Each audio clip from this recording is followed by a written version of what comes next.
Trust act को इसकी revision करेंगे, थोड़ा थोड़ा सारे सेक्शंस को देख लेते हैं क्या क्या है इसमें। सबसे पहले आपका है of the creation of trust, trust को क्रिएट कैसे करना है, ट्रस्ट को कैसे क्रिएट करना है। सेक्शन 4 आपको बताता है लॉफुल पर्पसेस, अ ट्रस्ट में be created for any lawful purpose. Trust जो है किसी भी लॉफुल पर्पस के लिए क्रिएट किया जा सकता है। अब लॉफुल पर्पस कौन से होते हैं, सेक्शन 4 जो है वो आपको बताता है कि सभी पर्पसेस जो हैं वो लॉफुल हैं सवाए इन पर्पसेस के।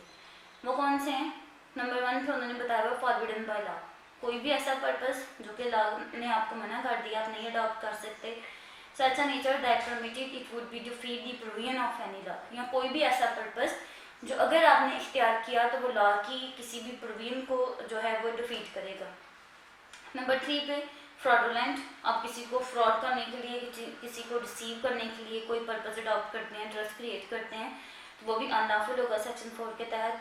Court regards it as immoral or oppose to public policy, या कोर्ट डिटर्मिन करती है कोई भी ऐसा पर्पस जो कि इमोरल है और अपोज टू पब्लिक पॉलिसी के अगेंस्ट है। इस तरह का हर ट्रस्ट जो है वो अनलॉफुल होगा और हर अनलॉफुल ट्रस्ट जो है वो वाइड होगा।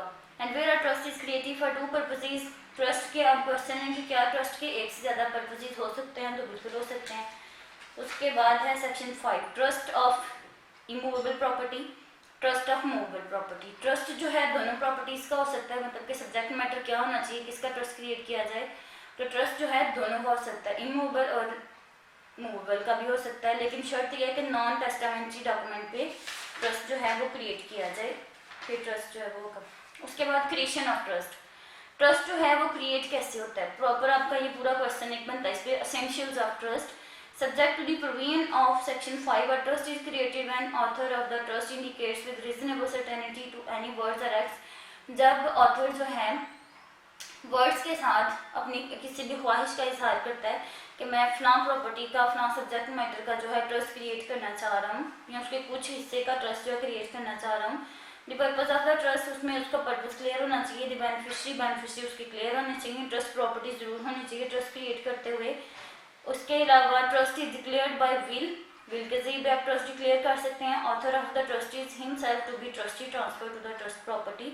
इस तरीके से आप ट्रस्ट जो क्रिएट करेंगे, ऑथर जो है ट्रस्टी को ट्रस्ट जो है वो ट्रस्ट डॉक्यूमेंट पे करके दे देगा, और ट्रस्टी जो है उसको बेनिफिशियरी के फायदे के लिए ट्रस्ट प्रॉपर्टी को होल्ड करेगा। ये आपकी जो क्रिएशन ऑफ ट्रस्ट है वो भी। उसके बाद है ड्यूटीज ऑफ ट्रस्टी, ट्रस्टी की क्या ड्यूटीज हैं, या अगर ट्रस्ट क्रिएट हो गया तो कौन सी ऐसी ड्यूटीज हैं जो ट्रस्टी को परफॉर्म करना होगी। सबसे पहले है ट्रस्टी टू एग्जीक्यूट ट्रस्ट, सबसे पहले ट्रस्टी को एग्जीक्यूट करना, मुकम्मल करना है, जितनी मुद्दत के लिए, जितने टाइम के लिए ट्रस्ट क्रिएट किया गया है, ट्रस्टी उसके लिए एक्ट करेगा।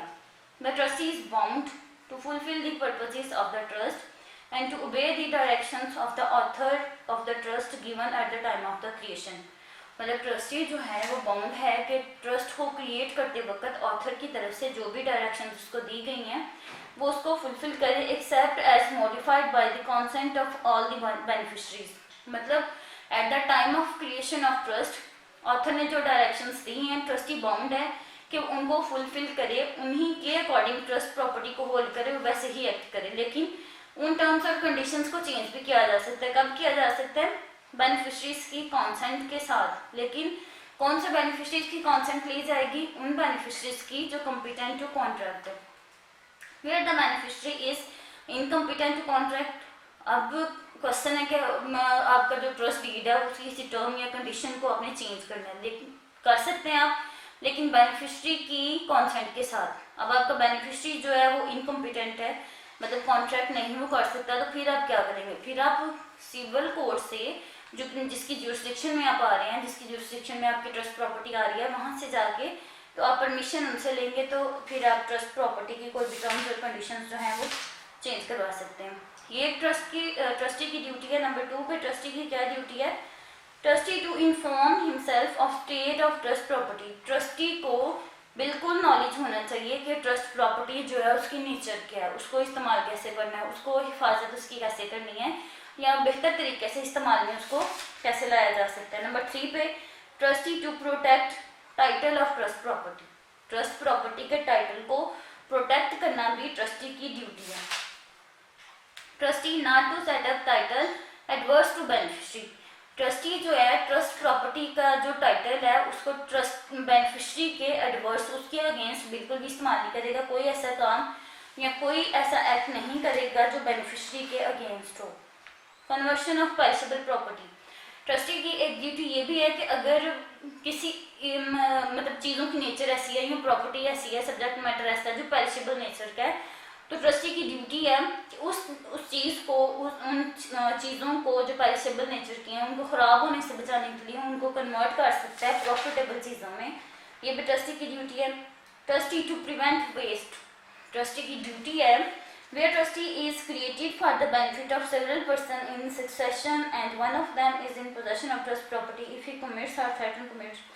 तो ट्रस्टी जो है वो क्या करेगा, जहाँ एक से ज़्यादा ट्रस्टीज़ की जो है वो प्रॉपर्टी में एक से ज़्यादा ट्रस्टीज़ हैं, एक भी हो सकता है अगर प्रॉपर्टी ज़्यादा है तो उसके एक से ज़्यादा ट्रस्टीज भी हो सकते हैं, और ट्रस्टी जो है वो बाय सक्सेशन भी हो सकते हैं, मतलब नस्ल दर नस्ल चलते आ रहे हैं उस प्रॉपर्टी के ट्रस्टीज ये भी हो सकते हैं। तो इनकी ड्यूटी बनती है कि जो भी सब्जेक्ट मैटर है आपका उसको वेस्ट होने से बचाने के लिए, परमानेंटली इंजर होने से बचाने के लिए उसको बेनिफिशियरी को जो भी रीजनेबल एक्ट्स हैं वो सारे परफॉर्म करें।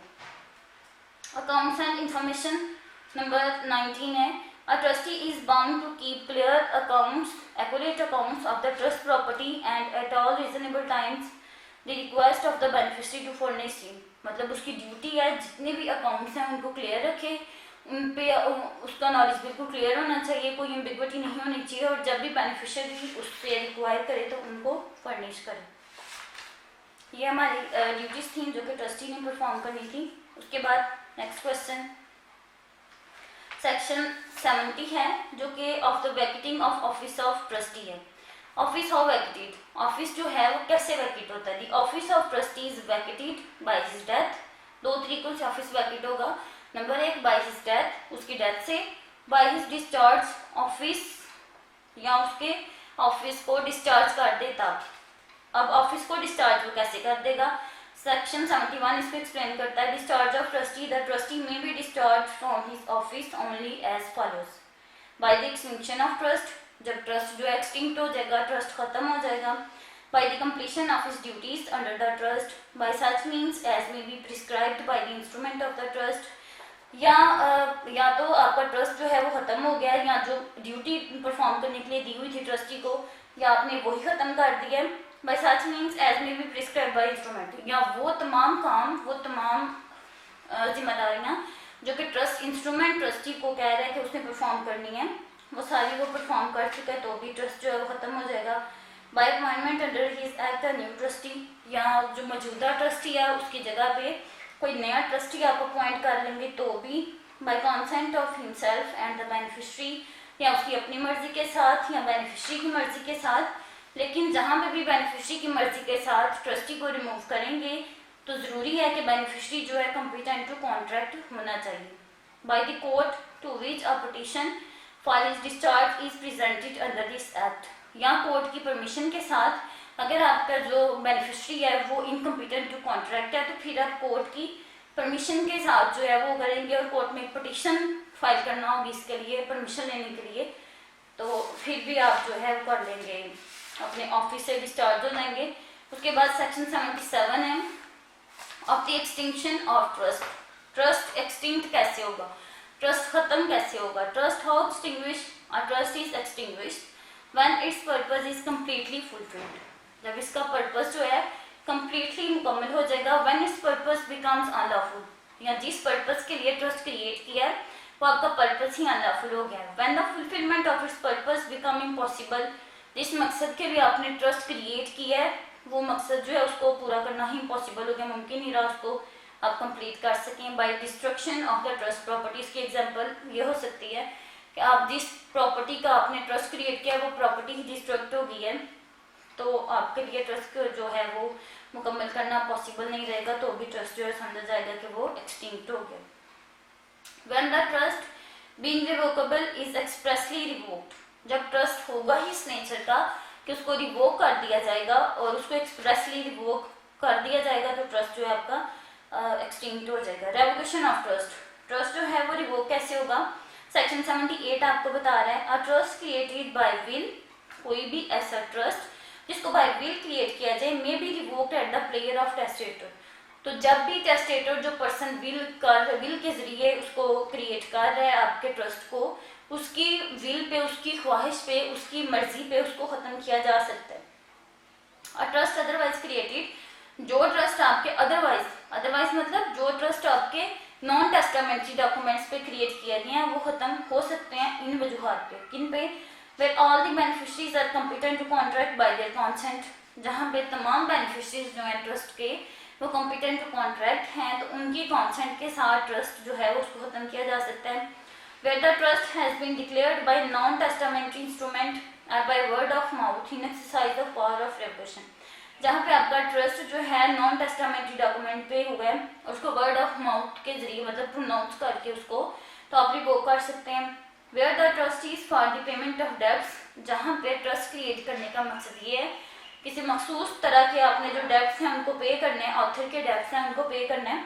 The trust and has not been communicated to the creditor at the prayer of the author of the trust. तो ट्रस्ट जो है ऑथर के डेब्ट्स पे करने पे क्रेडिटर्स की प्लेयर पे उसको खत्म कर दिया जाएगा।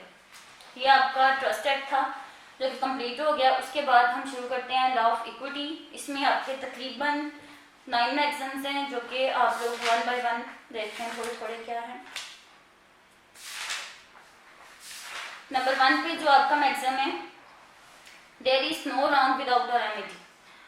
कोई भी रॉन्ग, कोई भी गलत एक्ट जो कि आपके साथ किया जाए अकॉर्डिंग टू लॉ ऐसा नहीं है जिसके लिए आपको रिड्रेस ना किया जाए, या कोई भी ऐसा एक्ट जो कि आपको रॉन्गफुल लगता है, आपको लगता है कि आप उसके लिए इन्फ्रीज हुए हैं, तो उसके लिए आपको रिड्रेस जरूर किया जाएगा।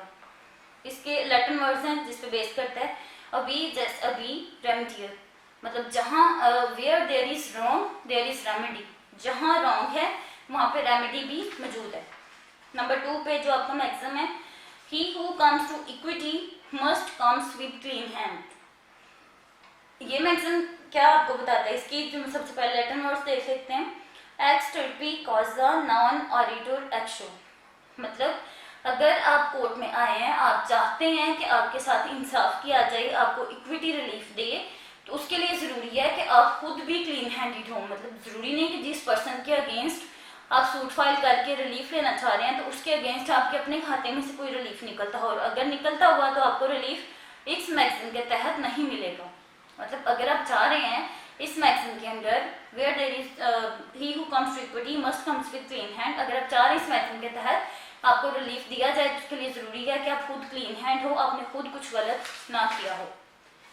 आपका जो तीसरा मैगज़ीन है, he who seeks equity must do equity, कोई भी ऐसा पर्सन जो चाहता है कि उसके साथ इंसाफ किया जाए, उसे चाहिए कि वो दूसरों के साथ भी इंसाफ करे। द सिंपली मीन्स क्या है इसके, the maxim that if a litigant claim something by way of equity he must be ready and willing to grant the other party.